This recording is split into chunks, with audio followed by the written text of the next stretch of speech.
할렐루야. 여러분, 지난 주일날 설교 제목을 기억나십니까?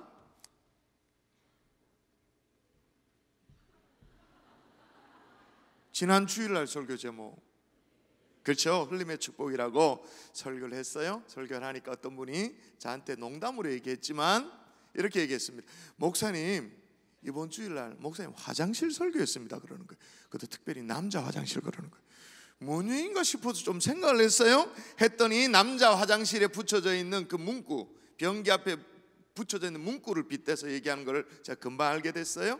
예를 들면 뭐 이런 거 있잖아요. 뭐 정확하게 옮길 수는 없습니다만은, 남자가 흘리지 말아야 될 것은 남자의 눈물만은 아니죠. 뭐 그러면서 한 걸음 더 다가서세요. 뭐 흘리지 마세요. 뭐.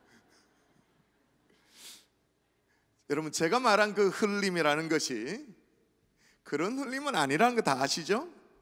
그리스도의 사랑을 가지고 나누고 베푸는데 의도적으로 남겨두는 흘림, 흘렸다라고 얘기할 만큼의 의도적으로 남겨둠, 그러니까 까치밥처럼 남겨두는 그런 흘림, 그게 참 어리해 보이는데, 참 실속이 없어 보이는데, 참 자기 삶을 못 챙긴 것 같은데, 그래도 그게 그리스도인다운 삶이다 라는 그런 말씀을 함께 나눴어요. 그런데 그 흘림의 정신을 얘기하는 게 레위기만이 아니고, 지난주에 우리가 레위기의 본문을 살폈는데요, 가나안 성에 이제 입성을 앞두고 있는 이스라엘 백성들, 하나님의 백성으로 가나안 족속 사이에서 낑겨서 어떻게 살아야 될 것인가 다시 정말로 가르치고 있는 신명기의 말씀에도 거듭거듭 그 대목이 나와요. 자, 남겨두라는 대목이 나오는데 여러분 읽어볼까요? 신명기 24장 19절 같이 읽습니다. 시작.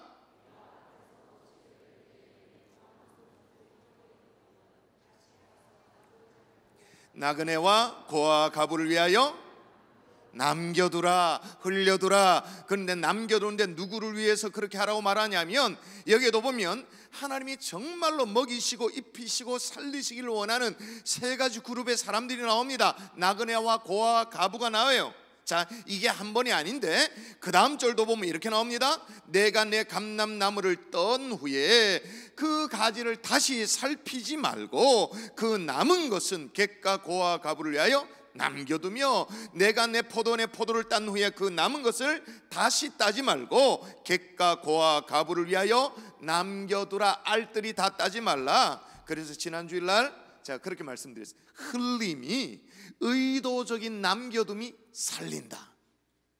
근데 누구를 살리느냐?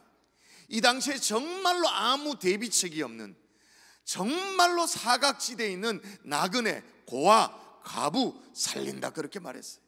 그러므로 여러분, 이 흘림은 어떤 복지 정책보다 어떤 부작용도 없는, 어떤 오늘날 선진국 우리나라도 복지 정책을 펼치잖아요. 그래서 수혜받은 사람의 도덕적 해이를 일으켜 이르는 그런 문제, 그러니까 정부 돈은 꽁돈이다, 어떻게든 눈먼 돈이다, 어떻게든 챙기자, 이런 도덕적 해이를 일으키는 그런 문제가 되는 것도 아니고, 또 그런 어떤 복지 정책을 펼쳤다고 해서 야, 그거 포퓰리즘의 어떤 정책이다, 사람들 군중 심리를 이끄는 그런 어떤 정략적인 것이다, 그런 오해도 받지 않은 최고의 하나님의 복지 정책이 뭐냐? 그게 흘림이죠. 남겨둠인 거예요. 여러분, 이거는 어떤 제도가 아니에요. 어떤 시스템이 아니에요. 은혜에 근거해서 자발적인 어떤 복지 정책인 거죠. 여러분, 시스템으로 하는 복지가 있습니다. 그리고 은혜에 근거해서 자발적으로 하는 복지가 있습니다. 여러분, 이 시스템에 근거한 거와 은혜에 근거해서 자발적으로 하는 복지, 자, 어느 쪽이 훨씬 탁월할까요? 제가 지난 주일에도 말씀드렸습니다만은, 여러분, 제가 목자반에도 설명을 드렸는데, 우리가 지난 특세 때 이 자리 앞에 앉아있네 우리 갈릴리 청년들이 열심히 뭘 팔았어요? 에이, 우리 좀 수준 있게 어묵 그렇게 얘기하자. 어묵을 팔았잖아요, 그죠? 온 성도들이 기분 좋게 동참하고 그렇게 했어요. 그래서 노숙자들에게 방한복 롱패딩으로, 그죠? 쫙 머리부터 발끝까지 되는 거, 그거 60벌을 기증을 하고 청년들이 기증하고 돌아왔잖아요, 그죠? 근데 이걸 보고 이 자리에 앉아 있는지 모르겠어요. 전 누군지도 아직 몰라. 우리 청년 가운데 갓 결혼한 신혼부부가 그게 너무 은혜가 되어져서, 도전이 되어져서, 결혼하고 나서 첫 수입, 가정의 첫 수입 전체를 이 일을 위해 써달라고 그래서 전액을 드렸어요. 그래서 몇 벌이라고요? 제가 지난 주일날 제가 설교 때 얘기했는데 100벌. 다음 주 수요일 날 또 전달식을 갖게 되어집니다. 자, 60대 100입니다. 생각나는가 있죠? 시스템에 의한 것이 잘못이다, 그게 아니에요. 이것도 열심히 해야 됩니다. 우리 청년부에서 계획을 세우고 이렇게 어떻게 뭐 어묵을 팔고 이렇게 홍보를 하고 어떤 시스템적으로 뭐 어떻게 하자 해야 됩니다. 이것도 열심히 해야 되는데 은혜 근간 복지가 훨씬 더 월등한 거예요. 그리고 여러분, 은혜 근간 이 흘림이 왜 탁월한 이유가 있습니다. 그 흘림이 남도 살리지만 나도 살리니까. 자, 신명기 다시 볼까요? 신명기 여러분의 목소리 읽어보십시다. 시작. 나그네와 고아와 가부를 위하여 남겨두라. 그리하면 네 하나님 여호와께서 네 손으로 하는 모든 일에 복을 내리시리라. 남겨두라. 그리하면 어떻게 하신다고 말합니까? 하나님이 그걸 기억하고 네 손으로, 내 손으로 한 모든 일에 복을 내리신다고 말하는 거예요. 왜? 하나님을 대신해서 그들을 먹여주니까, 고아와 가부와 객들, 나그네를 먹여주니까 나는 그걸 반드시 기억하고 내가 그럼 너를 먹여줄게. 너희들이 이들을 먹이냐? 그럼 나는 너희들을 먹여주겠다라는 거예요. 그러면 왜 하나님이, 생각해 보십시다, 이런 참 번거로운 방법으로 먹이실까요? 바로 먹여버리지. 아니, 나그네 바로 어떻게 하지? 뭘 우리를 거쳐서 다이렉트로 하면 더 좋을 텐데 그걸 뭐 우리를 거쳐서 먹이시고 입히시고 뭐 그렇게 하느냐? 효율성으로 따지면 이게 참 훨씬 뭐 이렇게 떨어지는 것인데, 바로 그냥 다이렉트로 하나님이 어떻게 조치를 취하시면 중간에 배달 사고 날 염려도 없고 좋은 거 아니겠어요? 그러나 하나님은 그런 방식으로 하지 않아요.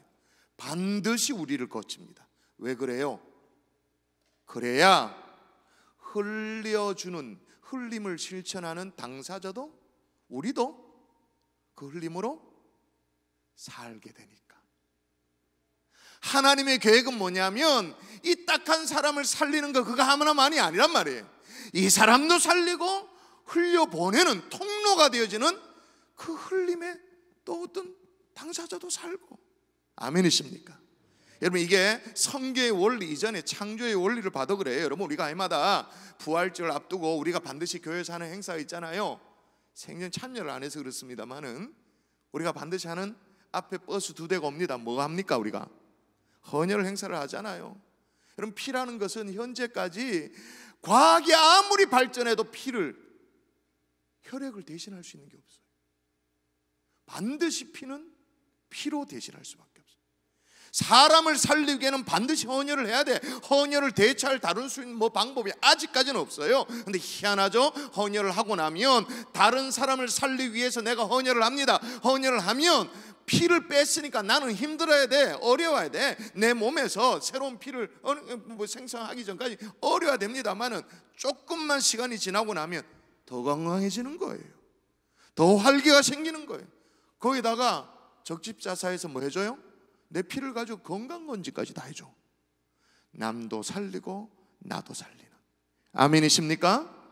그리고 또 제가 이렇게 말했습니다. 흘림 자체가 거룩이다, 그렇게 말했습니다. 왜냐하면 흘림을 얘기하기 전에 레위기서 본문에 앞에 딱 뭘 박아놓고 시작을 했냐면, 같이 한번 읽도록 하십시다. 자, 레위기 19장 2절. 너는 시작. 너는 이스라엘 자손의 온 회중에 말하여 이르라. 너희는 거룩하라. 이는 나 여호와 너희 하나님이 거룩함이니라. 너희는 거룩하라. 거룩하라. 그냥 거룩하라고 말씀만 하신 게 아니고 그 다음에 보면 거룩할 수 있는 구체적인 방법을 소개하는데 그 중에 하나가 남겨두라는 거예요. 싹 다 거두지 말고 좀 바보 같아 보이도 좀 흘려두라는 거예요. 흘려두라. 의도적으로 다 거두지 말라는 거예요. 내가 애써서 일한 것이고 내 소득이고 내가 땀 흘린 거지만 그 안에 하나님 것도 있고 이웃 것도 있다라는 걸 좀 깨달아 아는 것, 분별할 줄 아는 것, 그것 자체가 거룩이라 그 말인 거예요. 내 주머니에 들어왔다고 내가 다 쓴다는 거 아니라는 걸 아는 게 거룩이라는 거예요. 그런데 여러분, 레위기서가 가르치는 것이 그 정도로 끝나는 게 아니에요. 그래서 오늘 또다시 이 주제를 꺼내 제가 말씀을 나누는 거예요. 자, 더 나아가서 뭐라고 말하냐. 오늘 본문을 다시 한 절이니까 다시 한번 더 읽어볼까요? 원수를 갚지 말며, 시작.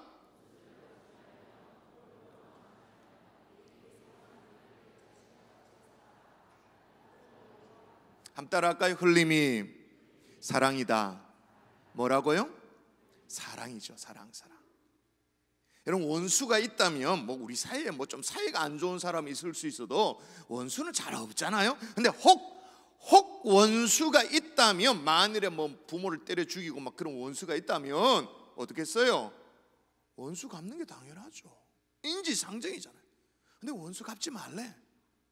또 원망할 일이 있으면 원망하는 건 자연스럽잖아요. 그런데 원망하지 말래요. 그냥 바보처럼, 아무 생각 없는 사람처럼, 그냥 그런 사람들 너 자신을 아끼는 것처럼 그들을 사랑하라, 그렇게 말해요.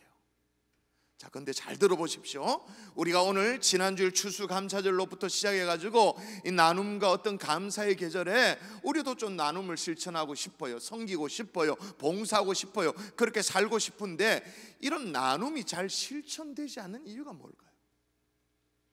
웬 놈이 우리 손을 이렇게 막 오그라들어가지고 이래가 조막손으로 어떻게 이게 안 펼쳐질까요?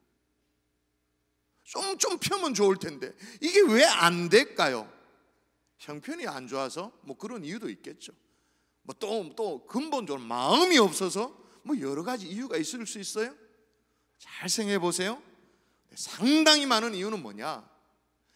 우리가 나눔을 잘 실천하지 못하는 것은 때때로 나눌 대상을 우리가 정하기 때문에, 내가 정하기 때문인 거예요. 그래서 살펴보니 뭐 잘 사는데 뭐 때거리 다 있고 사는데 뭐 아쉬울 거 없이 사네. 핸드폰 9 노트를 갖고 있네. 야, 나는 아닌데 잘 사네. 아쉬울 거 없네. 아니, 내가 굳이 애쓰지 않더라도 이건 나라가 할 일이야, 금을 긋습니다. 이거는 사회 단체가 할 일이야, 교회가 할 일이야, 그렇게 생각하면, 그러니 내 주변에 나눌 대상이 없어요. 대상을 내가 정하니까. 근데 여러분, 하나님께서 이 나눔을 실천하라고, 남겨두라고 얘기를 하면서 오늘 레위기 19장에 아주 희한하게 그 가운데 화목제에 대한 설명이 나옵니다. 여러분, 이 화목제사 안에도 흘림의 정신이 녹아져 있는데요, 여러분, 우리가 레위기를 새벽마다 쭉 살펴와서 레위기 27장을 새벽마다 살핀다고 우리가 죽을 고생을 했잖아요. 솔직히 뭔 말인지도 잘 모르겠는데 레위기를 매 장마다 살펴서 참 그래도 유익했던 건 뭐냐? 구약에 5대 제사가 있다는 걸 분명히 알았어요. 자, 5대 제사 뭐예요? 번제, 소제, 화목제, 속죄제, 속건제 있죠. 그 중에 이 화목제는 아주 독특한 성격의 제사라는 걸 우리가 깨달았어요. 새벽에 기억나십니까? 다른 제사의 제물들은 오직 제사장에게, 그죠? 그리고 그 제사장의 식구들만 먹을 수 있도록 그렇게 제한되어 있었습니다. 엄격하게 구별되어 있었습니다. 그런데 이 화목제의 제물만큼은, 화목제사로 드려진 제물만큼은 누구도 먹어요? 일반 백성들도 같이 먹을 수 있도록 되어 있었어요. 근데 레위기 19장이 이렇게 나옵니다. 자, 5절 6절 여러분이 단대 한번 읽어보십시다. 너희는, 시작, 너희는 화목제물을 여호와께 드릴 때 기쁘게 받으시도록 드리고 그 제물은 드리는 날과 이튿날에 먹고 셋째 날까지 남았거든 불사르라. 자, 중요한 건 먹어도 되는데, 일반인들이 다 먹어도 되는데 기한이 정해져 있어요. 리밋이 정해졌어요. 다시 6절을 제가 읽어볼게요. 그 제물을 드리는 날과 그날 당일 날과 그 다음 날 이튿날에 먹고 3일 셋째 날까지 남거든 불사르라. 이게 무슨 말이에요? 이틀 안에 다 먹으라 그 말인 거예요. 3일 되도록 남겨두면 안 된다 그 말인 거예요. 자, 그러면 화목제물 드렸습니다. 소를 잡아서 화목제사를 드렸습니다. 양을 잡았습니다. 화목제사를 드렸습니다. 그럼 그 공의를 당일날 다 먹거나 아니면 이튿날까지 다 먹으려면 어떻게 해야 돼요? 죽도록 먹어야 되죠. 먹고 할명수 때리 먹고 또 때리 먹고 막 이래가지고 막 설사나도록 막 먹고 이래 먹어야 되죠. 그럼 하나님이 그 무식한 걸 시켰을까? 완전 사람 잡네. 고기 먹다가 사람 죽이네 완전. 근데 이걸 어떻게 먹으라는 얘기예요? 다 먹기 위해서 어떻게 해요? 그렇죠. 가족들 부르고 동네 친지들 부르고 주변 사람들 지나는 선 잡아다가 다 초청해서 동네 사람들과 나누어 함께 먹으라 그 말인 거예요. 누구는 초청해서 먹고 누구는 배제하고 니는 내한테 성질 아이고 니는 오지 마라 그게 아니고 누구든지 여러분 이렇게 한 마리를 제물로 드려도 다 먹는 것이 이게 쉬운 일이 아니에요. 그런데 열왕기상 8장 63절에 보면 솔로몬이 성전 봉헌식을 합니다. 성전 봉헌식을 하고 성전을 드리는 그런 예식을 하고 그 다음에 화목 제사를 드리는 이건 끝내줍니다. 한번 보세요. 솔로몬이 화목제 희생 제물을 드렸으니 곧 여호와께 드린 소가 22,000마리요 양이 12만 마리의 양. 자, 이게 분명히 성경에 화목제 희생 제물이라고 그렇게 말했어요. 이스라엘 역사상 최대 규모, 엄청난 최대 규모의 화목제사였어요. 자, 그러면 이 화목제사는 이틀 만에 먹어야 된다라는 그 조항에 해당될까요? 안 해당될까요? 해당되지. 이것도 이틀 안에 다 먹어야 돼. 무슨 말이에요? 온 이스라엘 백성들이 누구든지 와서 다 먹으라는 거예요. 누구든지. 지금 무슨 얘기를 하죠? 나눔의 대상을 네 마음에 정하지 말라 그 말인 거예요. 딱 근거 놓지 말라는 거예요. 사람을 보고 네가 정하는 것이 아니라 하나님이 보고 하나님이 정할 테니까 너는 그냥 나누라 그 말이에요. 이걸 오늘 레위기에서는 뭐라고 말한다고요? 그것 자체가 사랑이다. 초청하고 싶은 사람만 초청해서 함께 식사하면 그건 뭐라고 말합니까? 좋게 말하면 대접이고 조금 껄쩍지근하게 말하면 거래고. 왜? 이해관계가 걸려 있으니까. 그러나 무작위로 누구든지 그 베푼 호의를 갚을 수 없는 사람이라 할지라도 형편이 안 되는 사람이라 할지라도 누구든지 오라고 함께 먹자고 함께 나누자고. 이게 뭐라고요? 이게 진짜 사랑이라 그 말인 거예요. 여러분, 여러분의 흘림이 누구에게 구체적으로 전달되는지 누구에게 어떻게 도움이 되는지 몰라도 베풀며 나누며 섬길 수 있는 하나님의 종들 될 수 있기를 주의 이름으로 축원합니다. 이게 뭐라고요? 사랑이다. 여러분, 실제로 그런 일이 있었어요.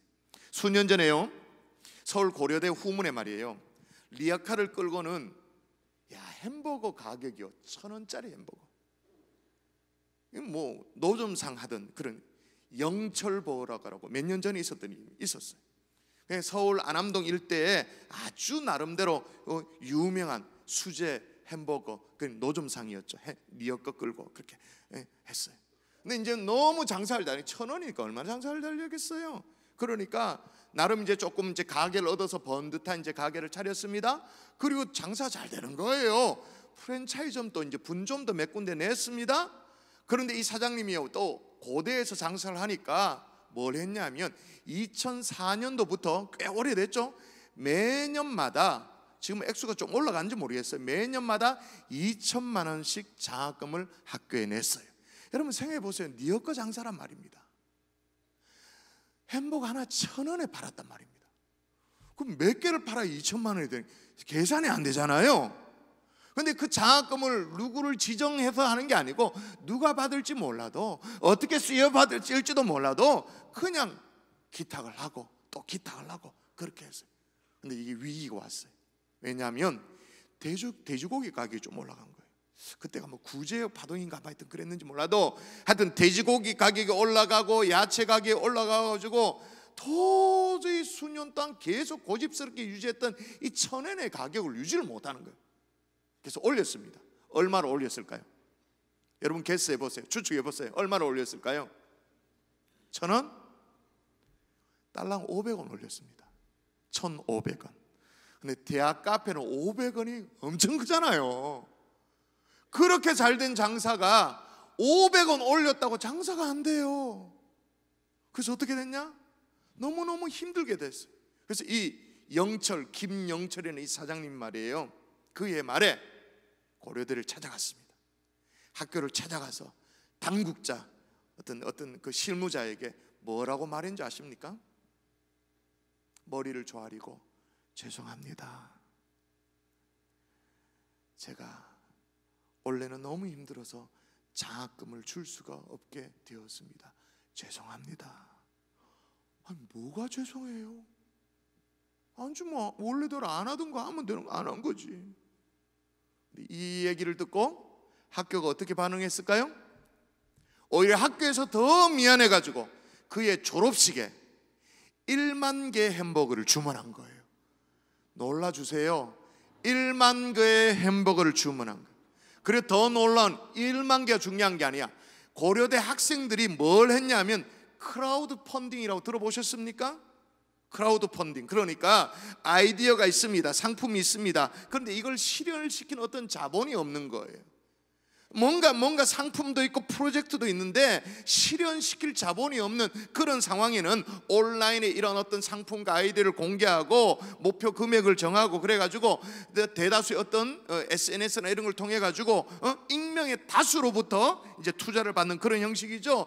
학생들이, 고려대 학생들이 크라우드 펀딩을 제시해 가지고 이 영천버거를 살려버려요. 다시 재기하게 된 거예요. 부도가 났던데. 여러분, 기독교는 사랑이라고 말합니다. 근데 어떻게 사랑하시렵니까? 자, 사랑장이라고 말하는 고린도전서 13장을 한번 읽어볼까요? 여러분의 목소리 읽습니다. 시작.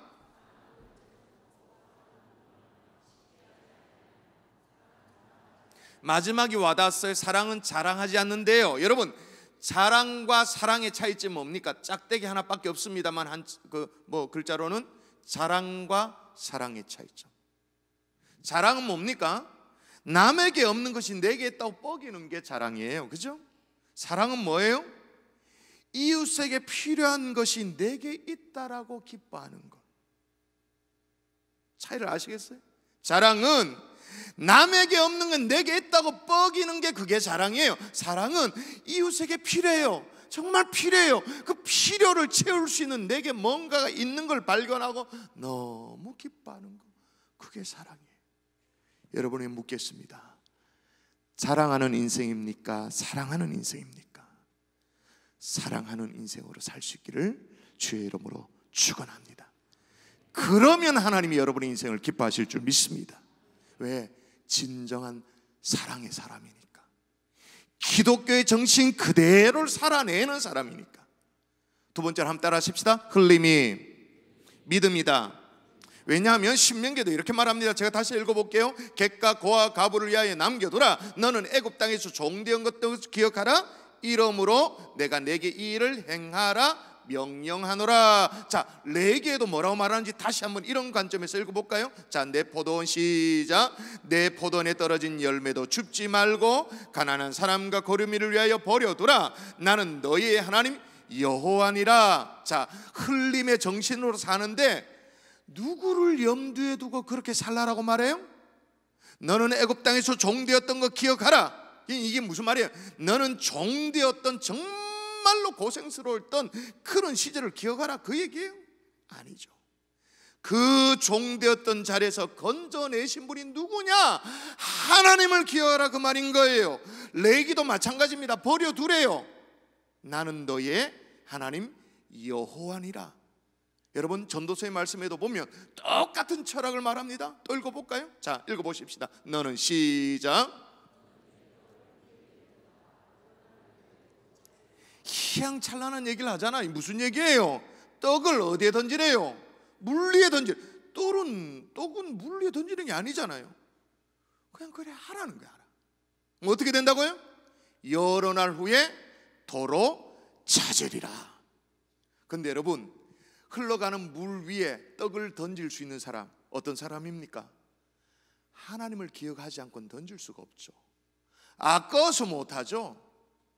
그런데 하나님이 여러 날 후에 도로 찾을 것이라고 약속하신 그 말씀을 믿는 사람은 할 수 있어요. 자, 여러분, 욥기에도 똑같은 얘기를 하는데 욥이 무슨 고백을 하냐면 이렇게 말합니다. 이르되 내가 모태에서 알몸으로 나왔은즉 또한 알몸이 그리로 돌아갈지라 주신 이도 여호와시요 또 거두신 이도 여호와시오니 여호와 이름이 찬송을 받으실지니이다 하고, 언제나 하나님을 염두에 두고 사는 삶, 하나님을 기억하는 삶, 하나님을 생각하는 삶, 네 글자로 뭐라 말합니까? 그걸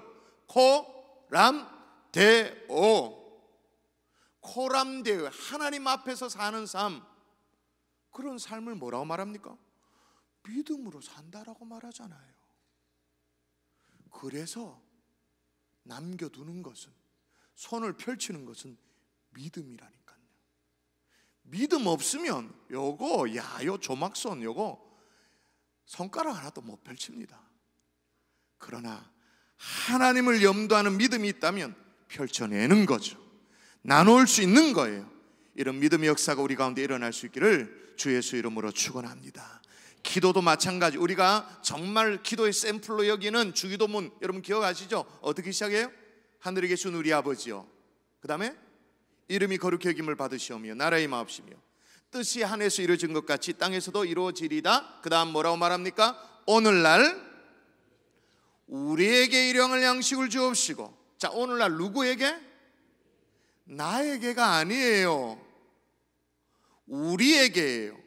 저는 이걸 잘 모를 때는요, 우리 민족들은 뭐 뻑하면 그냥 우리 그러잖아요, 그죠? 집도 우리 집, 무슨 공유하는 집, 쉐어하우스로 운영하는 것도 아니면서 우리 집이라고 말하고, 마누라도 우리 마누라래.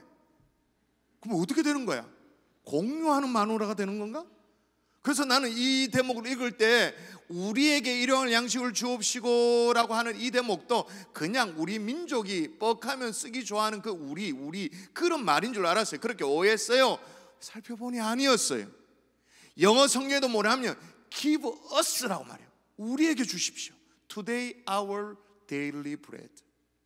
원어에도 보면 좀 어려운 것들인데 적어놨습니다. 한번 볼까요? 나오네. 약간 깨졌지만 나옵니다. 이게 순서가 이렇게 됩니다. 앞에 양식을, 그 다음에 우리들의, 일용할 주옵시고 우리에게 오늘날, 이렇게 돼. 그러니까 이제 뭐 어수는 좀 달라서 그렇습니다만 양식을 우리들의, 주옵시고 우리에게. 여기에 대한 자료를 그대로 한번 읽어드리면 이렇게 나옵니다. 1인칭 복수형 인칭 대명사가 두 번이나 나오는 것은, 그러니까 우리라고 두 번이나 나오는 것은 기독교가 나만을 위한 이기적인 종교가 아니라는 사실을 잘 보여준다. 즉 기독교는 자신의 이익만을 위하여 타인을 희생시키는 종교가 아니라 이웃의 일용할 양식도 주어지기를 위하여 기도하는 이타적인 종교이다. 그래서 오늘날 나에게 일용할 양식을 주옵시고가 아니고 우리에게. 그 말은 무슨 말일까요? 하나님이 나의 하나님이기도 하지만 당신의 하나님이기도 한 거예요. 나의 하나님 맞습니다만은 당신의 하나님이 된다는 걸 깨닫는 거죠. 이게 뭐라고요? 그게 믿음. 나만 이게 아니고 당신의 하나님. 그래서 오늘날 우리에게 일용할 양식을 주십시오. 이게 믿음이라는 거예요. 자, 말씀의 결론을 맺어볼게요. 흘림은 오늘 어려운 좀 얘기입니다만 국가적인 흘림도 있습니다. 공동체적인 흘림도 있습니다. 개인적인 흘림도 있습니다. 자, 여러분, 국가적인 흘림에 지구촌에 국가적으로 해야 될 역할이 있다, 그 말인 거예요. 여러분 ODA라고 들어보셨어요? ODA 영어 약자로 아는 척 끄떡끄떡. ODA 들어봤다 끄떡끄떡. 너무 없으면 제가 낙심하는데, 왜냐하면 우리는 세상을 변혁하는 3대가 행복한 경산주한교라고 목표 비전을 하고 있으니까. ODA 뭐예요? O는 Official, D는 Development, 그 다음에 A는 Assistance라는 뜻이에요. 공적 개발 원조라는 말이에요. 그러니까 경제협력개발기구 OECD는 들어보셨죠? OECD 안에 개발원조위원회가 있습니다. 그 위원회가 집계하는 해외 원조 통계치를 뭐라고 말하냐면 ODA라고 말하는 거예요. 그러니까 국민 총소득을 베이스를 깔고 그 기준을 삼아서 얼마를 원조 개발비로 지출하느냐, 그걸 비율로 계산을 하는데, 자, 여러분의 퀴즈 나갑니다. 작년에, 올해는 아직 정산이 안 됐고 아직 아니잖아요. 아직 끝나지 않았잖아요. 작년 2017년에 우리나라 대한민국이 ODA, 그러니까 해외 원조로 지구촌에 손을 펼치면 나눠준 것이 우리 국민 총소득의 몇 퍼센트쯤 될까요? 질러 봅시다. 뭐? 예? 29. 와, 너무 좋다. 11조 맨체로 10%? 아니면 1%?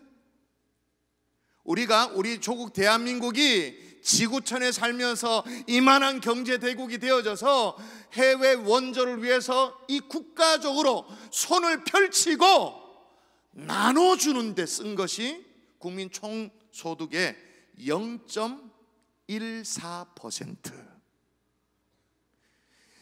OECD 개발원조위원회 회원국이 평균으로 나라가 쓴 것이 얼마냐? 평균이 0.31%.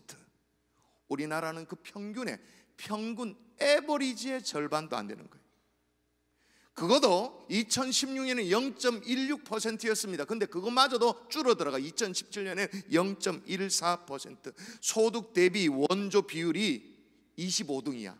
이걸 계산하는 전체 나라가 29개 나라 중에 25등, 거의 꼴찌예요. 우리 뒤로 있는 나라가 4개인데 4개 나라 이름을 들어보면 여러분이 좀 자존심이 상해. 폴란드, 체코, 뭐 슬로바키아, 그 좀 경제적 어려움이 있다는 헝가리, 이런 나라들이에요.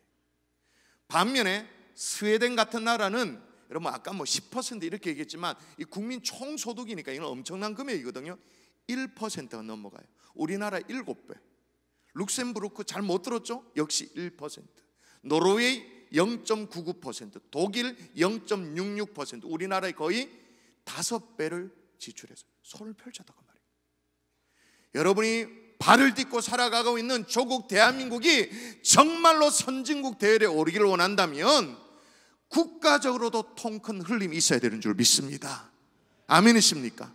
국민들이 이런 부분에 대한 눈을 떠야, 머리가 깨어져야. 여러분, 우리 복지 좋죠. 그래서 노인 기초연금도 좋고 아동수당도 좋고 뭐 실업수당도 다 좋아요. 다 좋은데 그것 다 우리끼리인 거잖아요. 어떤 의미에서 우리끼리인 거잖아요. 여러분, 지구촌에도 국가적으로 감당해야 될 흘림의 사명이 있다라는 거예요. 우리 조국 대한민국이 더 통 큰, 더 규모에 맞는 나눔을 실천하는 나라가 될 수 있기를 기도하는 저와 여러분 될 수 있기를 주의 이름으로 축원합니다. 또 하나 국가적인 흘림이 있는가 하면 공동체적인 흘림이 있어요. 교회가 감당해야 될 것이 있어요. 그런데 감사하게도 지난 주간에 우리 교회가 사랑의 어떤 김장 나눔 김치 그 행사를 했죠. 영대에서 했었습니다. 460명의 수혜자에게 김치 박스 배달해서 보냈잖아요. 그리고 곧 있으면 사랑의 겨울 난방비 지원으로 우리 경산 관내에 12개 교회의 난방비를 지급합니다. 그리고 경산시의 추천을 받아서 이미 그건 지급이 됐습니다만 30개 가정의 난방비를 또 지원을 합니다. 얼마나 감사한지. 그리고 내년에 우리 교회가 설립 60주년을 맞이하는데 지난 주간이었나요? 지지난 주간인가? 지금 시간이 생각이 안 나는데 준비위원회가 모였습니다. 왜 모였냐? 이 60주년 사역을 위해서 예산안을 확정하기에 모였어요. 그러던 중에 같이 이렇게 예산을 얘기하다가 문득 생각이 나는 거예요.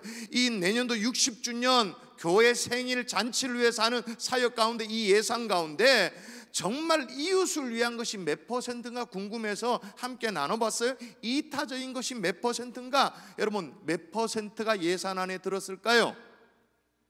우리 그 위원회 멤버들은 아십니다. 몇 퍼센트일까요? 60주년 기념사업을 내년도에 하는데 교회가 예산을 정했습니다. 이 모든 것들이 이웃을, 순수하게 이웃을 위한 것이 11조? 12조? 3분의 1이 넘어가더라고요. 이만하면 우리 교회 괜찮은 교회인 줄 믿습니다. 아름다운 교회인 줄 믿습니다. 자, 그러면 나라도 교회도 참 노력하고 있는데 말이에요. 여러분은 어떻게 살고 계세요? 여러분은 어떻게 나눔을 실천하고 계세요? 지난 토요일날 교육자 회의를 하다가 안타까운 얘기를 들었어요. 지난 추수감사주일부터 해서 우리 교회는 성탄절까지 사랑의 쌀을 모으지 않습니까? 올해 목표는 4톤입니다. 게다가 사랑의 보따리까지 더해가지고 올해는 20kg 드리로 해가지고 200가정에게 성탄의 기쁨을 함께 나누려고 쌀 20kg 하고 사랑의 보따리 더해가지고 그렇게 나눔 실천하려고 해요. 근데 안타까운 보고를 제가 듣게 됐어요. 뭐냐면 해마다 200가정의 봉사를 하려면 200가정에 배달 봉사 가정이 나와야 되잖아요. 성탄절 당일날 차 트렁크에 열고 20kg짜리 쌀을 심고 그다음 넣고 또 사랑의 보따리 넣고 그래서 가서 주소 보고 배달 봉사자가 필요한데 이 배달 봉사자가 너무 적다라는 거예요. 여러분, 올해 성탄절 예배 이후에 뭐 극장 가는 것도 좋아요, 가족끼리 식사 나눔도 좋아요.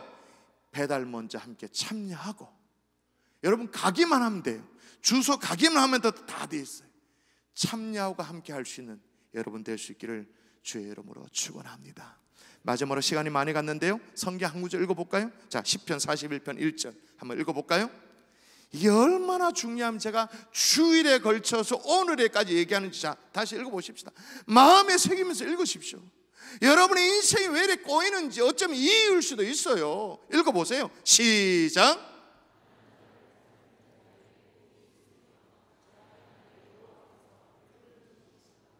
자, 눈이 번쩍 뜨셔야 됩니다.